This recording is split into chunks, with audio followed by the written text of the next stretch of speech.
भारतीय लोकतंत्र के इतिहास में आज एक ऐसा पन्ना लिखा जा रहा है जिसे देखकर बाबा साहेब भीमराव अंबेडकर की आत्मा भी कांप उठेगी। क्या इस देश के संविधान को पूरी तरह से बदलने की पटकथा तैयार हो चुकी है? क्या दिल्ली के सत्ता गलियारों में बैठा एक शक्तिशाली तंत्र अब देश के संघीय ढांचे की संप्रभुता को कुचलने के लिए दक्षिण भारत के सबसे मजबूत गढ़ में सेंध लगाने में कामयाब हो गया है? कैमरे के सामने जो गठबंधन टूटने की तस्वीरें आ रही हैं, वे महज एक राजनीतिक इत्तेफाक नहीं हैं, बल्कि यह भारतीय लोकतंत्र के सबसे बड़े और सबसे खतरनाक गुप्त ऑपरेशन का हिस्सा हैं। आज हम बात कर रहे हैं तमिलनाडु की उस पावन धरती की, जहां से उठे एक सियासी बवंडर ने दिल्ली की सत्ता की चूलें हिला दी हैं। संसद के भीतर उस जादुई आंकड़े यानी 2/3 बहुमत को जबरन हासिल करने के लिए जिस तरह केंद्रीय जांच एजेंसियों, असीमित धनबल और सरकारी मशीनरी का खुला नंगा नाच शुरू हुआ है, उसने देश के सामने एक भयानक संकट खड़ा कर दिया है। आज मुख्य धारा का गोदी मीडिया आपको सिर्फ गठबंधन टूटने की सतही कहानियां दिखा रहा है, लेकिन बंद कमरों के पीछे चल रही इस घिनौनी साजिश का हर एक पन्ना,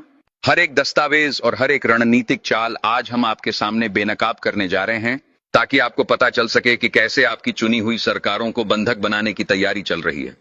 इस बेहद संवेदनशील और ऐतिहासिक रूप से महत्वपूर्ण महाविश्लेषण बुलेटिन में आप सभी सजग नागरिकों का स्वागत है। आज हम सत्ता के गलियारों में चल रही उस सबसे बड़ी उथल पुथल का पूरा विश्लेषण करेंगे जिसने तमिलनाडु से लेकर दिल्ली तक हड़कंप मचा दिया है। हमारी आज की इस विशेष रिपोर्ट की पहली बड़ी हेडलाइन सीधे चेन्नई से आ रही है, जहां दशकों पुराना कांग्रेस और डीएमके का ऐतिहासिक गठबंधन अचानक बिखर गया है।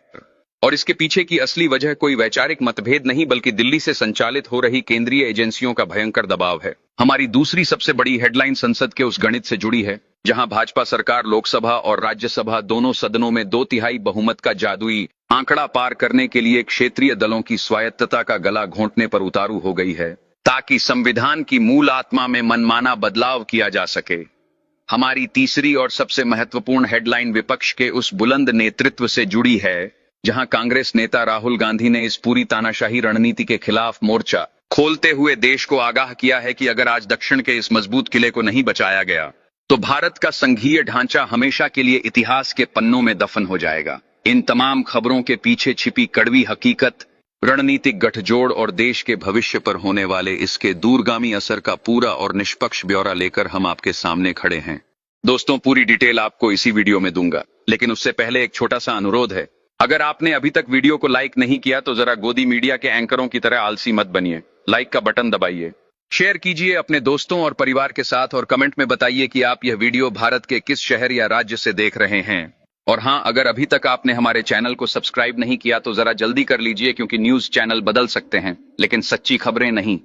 अब हम इस बेहद गंभीर कूटनीतिक और राजनीतिक घटनाक्रम की उस सबसे पहली परत को खोलते हैं, जिसने पूरे देश के विचारकों और राजनीतिक विश्लेषकों को गहरे सदमे में डाल दिया है। तमिलनाडु की राजनीति हमेशा से देश की मुख्यधारा की राजनीति से अलग अपनी क्षेत्रीय पहचान, भाषाई गौरव और सामाजिक न्याय के सिद्धांतों पर टिकी रही है। वहां डीएमके और कांग्रेस का गठबंधन सिर्फ एक चुनावी समझौता नहीं था, बल्कि वह उत्तर और दक्षिण भारत के बीच वैचारिक संतुलन बनाने वाली एक बेहद मजबूत दीवार थी। लेकिन पिछले कुछ हफ्तों के भीतर चेन्नई के अन्ना अरिवालयम यानी डीएमके मुख्यालय से लेकर दिल्ली के सत्ता केंद्रों तक जो गुप्त फाइलें घूमी हैं, उन्होंने इस पूरे परिदृश्य को बदल दिया है। सूत्रों से छनकर आ रही विश्वसनीय खबरों के अनुसार तमिलनाडु के मुख्यमंत्री एम.के. स्टालिन और उनके परिवार के बेहद करीबी सहयोगियों पर केंद्रीय जांच एजेंसियों का शिकंजा इस कदर कस दिया गया था कि उनके पास अपनी सरकार और अपने वजूद को बचाने के लिए बेहद सीमित रास्ते बचे थे। इसी प्रशासनिक और जांचपरक दबाव का नतीजा है कि आज डीएमके को मजबूरन कांग्रेस का हाथ छोड़ना पड़ा है।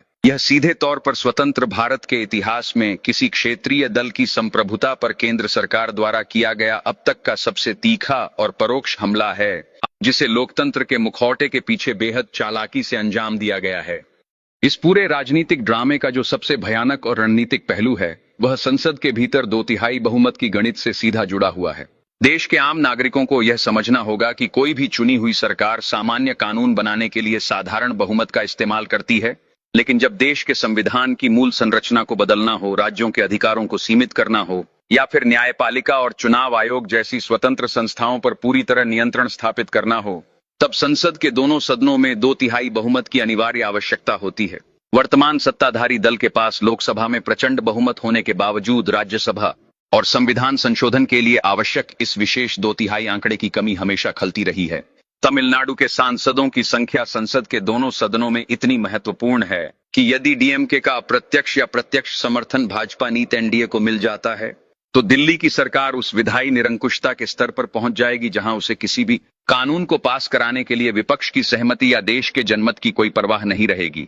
यही वह असली वजह है जिसके लिए पूरे देश के संघीय ढांचे को दांव पर लगा दिया गया है और दक्षिण भारत के एक मजबूत राज्य की क्षेत्रीय आवाज को दबाने का कुत्सित प्रयास किया जा रहा है। इस बेहद नाजुक और देश के भविष्य को तय करने वाले मोड़ पर कांग्रेस पार्टी के वरिष्ठ नेता और संसद में विपक्ष की सबसे प्रखर आवाज राहुल गांधी ने एक बार फिर अत्यंत परिपक्व, तार्किक और देशहित में खड़े होने वाले राजनेता की भूमिका निभाई है। राहुल गांधी ने चेन्नई से लेकर दिल्ली तक के इस पूरे घटनाक्रम पर गहराई से चिंता व्यक्त करते हुए कहा है कि यह लड़ाई केवल एक राज्य के गठबंधन की नहीं है, बल्कि यह सीधे तौर पर भारत के विचार यानी आइडिया ऑफ इंडिया को बचाने की अंतिम जंग है। उन्होंने बिल्कुल सही और तर्कसंगत स्टैंड लेते हुए देश के सामने यह हकीकत रखी है कि भारतीय जनता पार्टी का असली मकसद तमिलनाडु के विकास या वहां की जनता की भलाई नहीं है, बल्कि वे केवल तमिल अस्मिता का सौदा करके संसद में एक ऐसी तानाशाही शक्ति हासिल करना चाहते हैं जिसके बल पर वे बाबा साहेब अंबेडकर के लिखे संविधान को बदलकर एक दमनकारी व्यवस्था लागू कर सकें।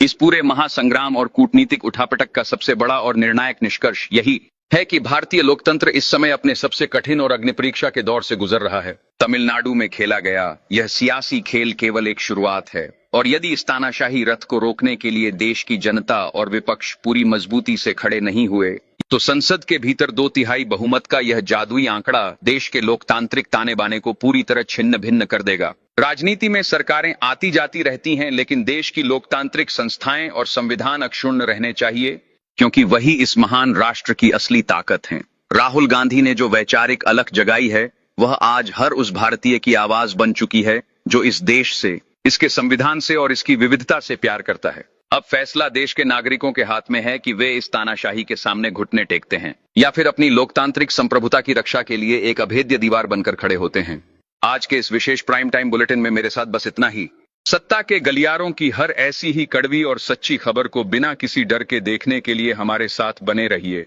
धन्यवाद।